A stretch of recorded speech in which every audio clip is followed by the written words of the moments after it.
Today I'm going to graft watermelons. That is the third year when I do the grafting, and the first year was very successful, the second year was not, and I still have no idea what was the reason behind it.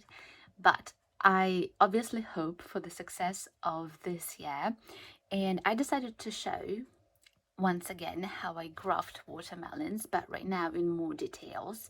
So as you can see in here, I have two plants. I decided to try and plant a watermelon and a lagenaria or pumpkin. I also plant lagenaria and pumpkin. They are good plants for their root system. And I decided to try and plant them into one pot, probably for trying out whether it will be suitable or whether it will be better if I just attach them to each other without damaging the root system, because previously in the very first video I showed I usually took a watermelon and a lagnaria or pumpkin from the pot and obviously damaged the root system and then put them back. So right now I want to avoid it. So the watermelon and lagenaria were planted actually at the same time, and they were planted on the 9th of April. So I have the day here. And today is the 27th of April when I'm going to graft them. Obviously, they are big enough to do the grafting. And with lagenaria, the first thing to do is actually to remove the leaves. We need only the root system of lagenaria in order to put like the top part of the watermelon on it. So I'm going to like gently remove the mid part of lagenaria without like damaging, without causing much damage. And yeah, so it's going to be like that. Now the next step will be making the incisions.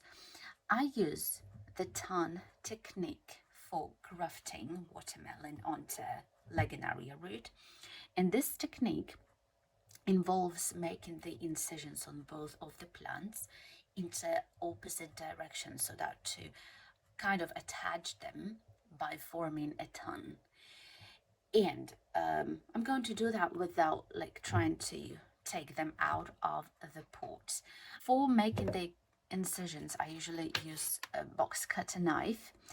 Well, this time, because first of all I grafted fruit trees, I don't have a smaller one, so for that it is a lot better to use a 9mm box cutter, because this one is actually very thick and I have still no idea whether I will be able to make the incision without cutting them entirely. Well, with lagenaria it's going to be easier because it has like a thicker stem, but with watermelon I should be very careful, otherwise I can accidentally cut it through and like the grafting won't work. So the first incision that I will make will be on lagenaria plant, on lagenaria stem, and the incision which I'm going to do is going to be in the downward direction. So I'm going to make the incision like going down but not up, and it's very important not to cut in half. So like it's going to be like that, very carefully and slowly without damaging.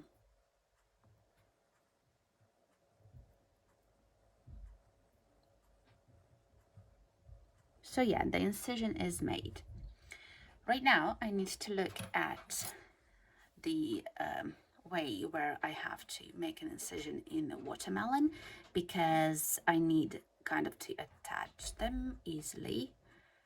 So I hope it's going to be somewhere in here, and also putting the watermelon in the way so that it was more or less into one direction of growth with lagenaria. But with the watermelon, the incision should move upwards, so it should be up. Otherwise, if you make it down, then you won't be able to attach both of the plants. So I'm going to put it like that. And actually I'm a little bit afraid with watermelon because obviously the box cutter is very thick. It's not very comfortable, but I should try and do that. Okay.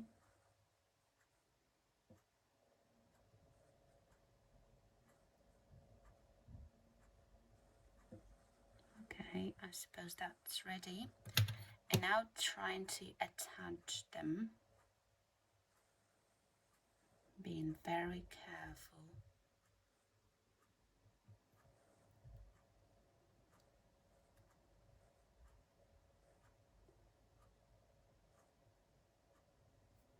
Okay, I suppose it's going to be like that. So they are attached, and the next step is to hold them still and to cover the cut with the foil so that to secure the incisions and to speed up the healing process. So that is the final result, and I secured the cut. It's very important, otherwise without this the incisions won't grow. And yeah, that's it.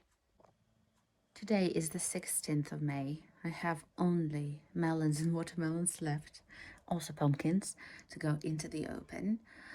So right now I'm going to show the results with the watermelons. In that jungle, you can see the successful grafted watermelons. I've already removed them from their root, as you can see in there.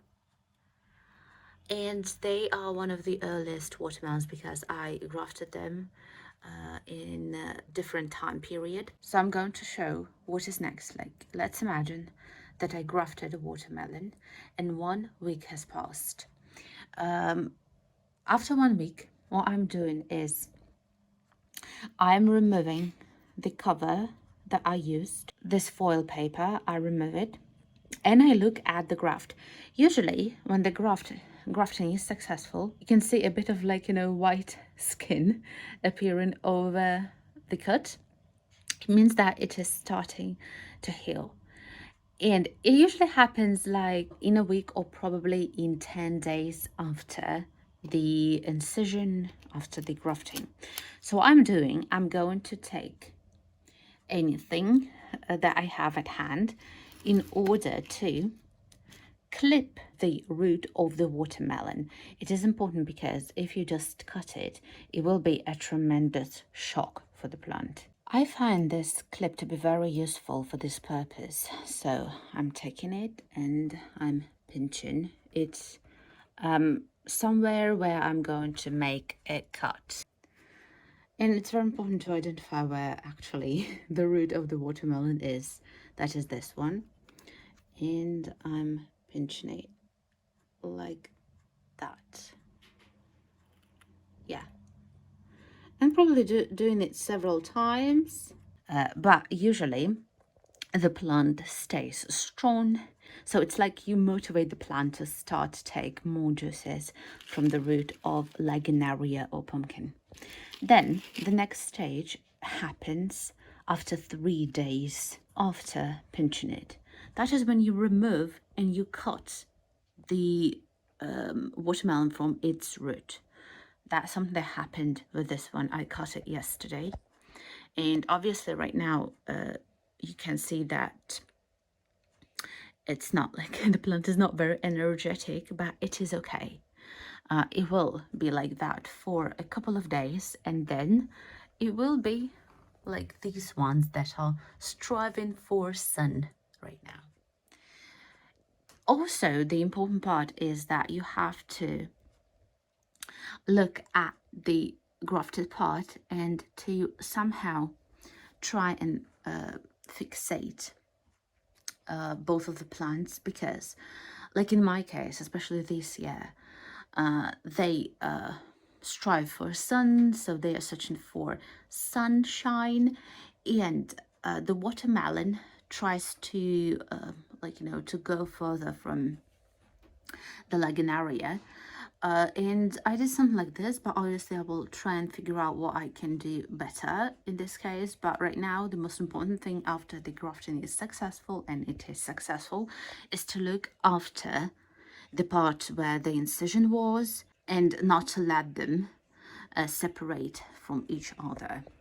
This weekend I'm going to plant them into the open because we are having hot days and hot nights, and honestly speaking, they're going to, like, grow right now excessively because they take all the juices from lagenaria and pumpkin roots, which are extensive.